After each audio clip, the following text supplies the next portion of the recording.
In 1940, America gave a tiny fire extinguisher company just 90 days to invent one of the most fearsome weapons of World War II, a 72-pound flamethrower designed for soldiers to carry straight into enemy gunfire. Built in a panic and infamous for turning its operators into targets, the M1 was as dangerous to its user as to the enemy. What happened when men volunteered to become moving firebombs? August 1940 brought a new kind of urgency to the War Department. Secretary of War Henry Stimson, alarmed by reports of German flamethrowers devastating Allied positions in Europe, ordered the Chemical Warfare Service to deliver an American answer, and fast. There was no blueprint, no set of specifications, only a mandate to produce a man-portable flamethrower in 90 days.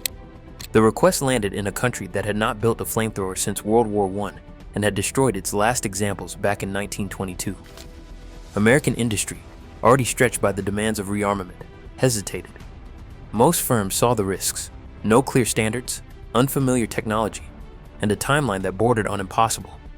One small fire extinguisher company, known in the records as Kincaid, stepped forward. Their background was in safety equipment, not weapons, but they agreed to tackle the job. Working with what they knew, Kincaid's engineers cobbled together the E1 prototype in less than 3 months. They welded thin-walled fire extinguisher tanks, added a laboratory hydrogen bottle for ignition, and connected everything with off-the-shelf plumbing and welding parts. The result was a rough, heavy device that looked more like a plumber's experiment than a battlefield weapon. By October 1940, the E1 was ready for testing. The Army's engineered test board found it unwieldy, prone to losing pressure, and alarmingly unreliable. Still, the sheer speed of its creation earned it the nickname, the 90-Day Wonder. Despite glaring flaws, the Army pushed forward. The country needed a flamethrower, and there was no time for a perfect design.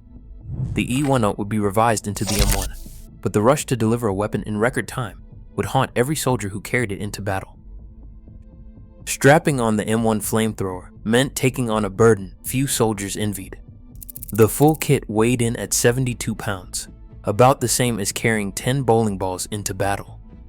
2 upright fuel tanks pressed against the operator's flank, each filled with gallons of flammable liquid.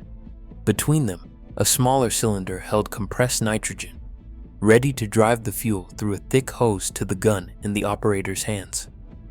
Clamped along the barrel, a slim hydrogen bottle powered the ignition system, all linked together by a tangle of pipes, valves, and wires. Moving with this load was clumsy at best. The tanks rose high above the shoulders, making the operator the tallest figure in any squad. There was no way to crouch or crawl without exposing the bulky silhouette. Enemy soldiers learned quickly. They targeted the man with the tanks first. Manuals and field briefings spelled it out. Shoot him before he gets close. A single bullet through the fuel or propellant could turn the operator into a living torch. Every step forward was a gamble, the weight pressing down on muscles already strained by heat and exhaustion. Carrying the M1 was not just a physical test. It demanded a certain mindset, a willingness to accept that every enemy gun might be aimed at your back. Operators were often volunteers or men chosen for their strength and steadiness under fire. They wore not just a weapon, but a giant firebomb, knowing that survival depended on keeping moving and hoping the tanks held. The risk was constant, the fear impossible to ignore. 15 meters. That was the reach of the original M1 flamethrower, about 50 feet, or the length of 3 cars parked end to end. In military terms, it put the operator almost face to face with the enemy. Assaulting a Japanese pillbox meant closing the distance until machine gun tracers cracked overhead, and every step forward left the operator more exposed. At 20 yards, only a fraction of the burning fuel found its mark.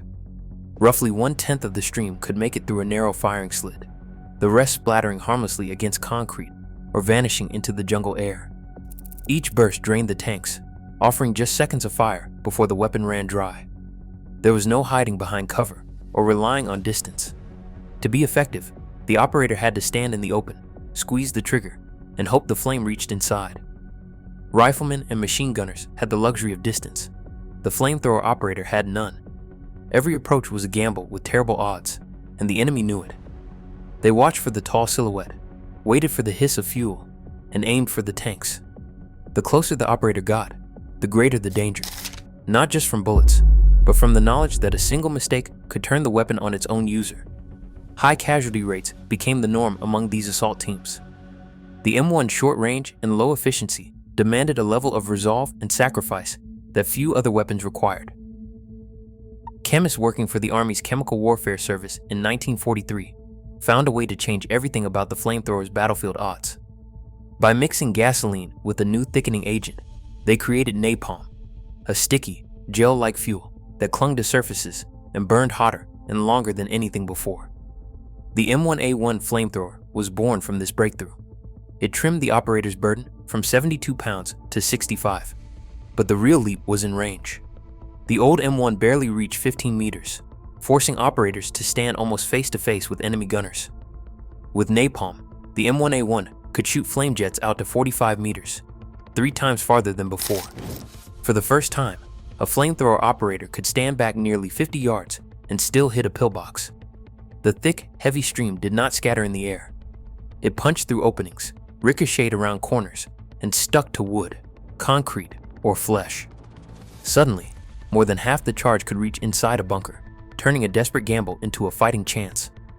For those carrying the weapon, this was more than a technical upgrade. It meant a real hope of coming home alive. On the black volcanic slopes and tangled jungles of the Pacific Islands, the M1A1 flamethrower found its true purpose. Japanese defenders built pillboxes, bunkers, and tunnel systems that shrugged off shells and bullets. The Marines needed something that could reach inside, past concrete and steel, into the darkness where rifles and grenades could not go. The first successful combat use of the American flamethrower came in January 1943 on Guadalcanal. Reports soon followed of Japanese soldiers surrendering the moment they saw a Marine, advancing with tanks of fire strapped to his back. Fear overwhelmed even the strictest orders to fight to the end. For many, the sight and sound of a jet of flame was enough to break resolve, hardened by years of indoctrination. No story captures the weapon's impact better than that of Marine Corporal Herschel Woody Williams at Iwo Jima. Williams crossed open ground again and again, each time strapping on a new flamethrower, climbing onto pillboxes, and firing into vents as enemy bullets snapped past. His actions cleared a path for his unit, but the price was steep. The weapon's effectiveness was undeniable, but so was its moral weight. To carry the flamethrower was to live with the knowledge of what it did, not just to the enemy, but to the men who used it. In the Pacific, fire became both a tool of survival and a source of lasting ethical debate. Nothing tested a soldier's nerves quite like the flamethrower's ignition system. The M1 was designed to spark a hydrogen flame at the barrel tip, but in real combat, the system failed with maddening frequency. Batteries corroded, hydrogen bottles leaked, and a bit of mud or rain could short the whole setup. Operators would drag 70 pounds of fuel and gas into range, squeeze the trigger, and watch a cold stream of fuel shoot out, unlit. In the chaos of battle, men stuffed burning paper or matchsticks into the nozzle, or flicked cigarette lighters at the muzzle, hoping for ignition while under enemy fire. Sometimes a buddy would crouch beside them, lighter in hand, risking everything for a single burst of flame. The weapon's unreliability turned an already dangerous mission into a desperate scramble for light. The problems did not end there. In June 1944, American forces brought portable flamethrowers ashore at Normandy, expecting to clear German bunkers along the Atlantic Wall. But the weapon's heavy weight and unwieldy design proved disastrous in the surf. Out of roughly 150 units landed, about 2/3 were abandoned on the sand, left behind by men who needed both hands for a rifle just to survive the crossing. Despite these setbacks, production continued. By war's end, over 14,000 M1 and M1A1 flamethrowers had been built. Yet for all its fame, the weapon's reputation for unreliability and its unsuitability for European combat meant it never became a universal tool of war. For many, the flamethrower was a last resort, powerful but always unpredictable. Flamethrowers are now banned by nearly 200 nations, but the ethical questions they raised remain unresolved. As modern warfare evolves, the balance between necessity and humanity still hangs in the air, reminding us that terrifying inventions outlived the wars that spawned them. What line should never be crossed?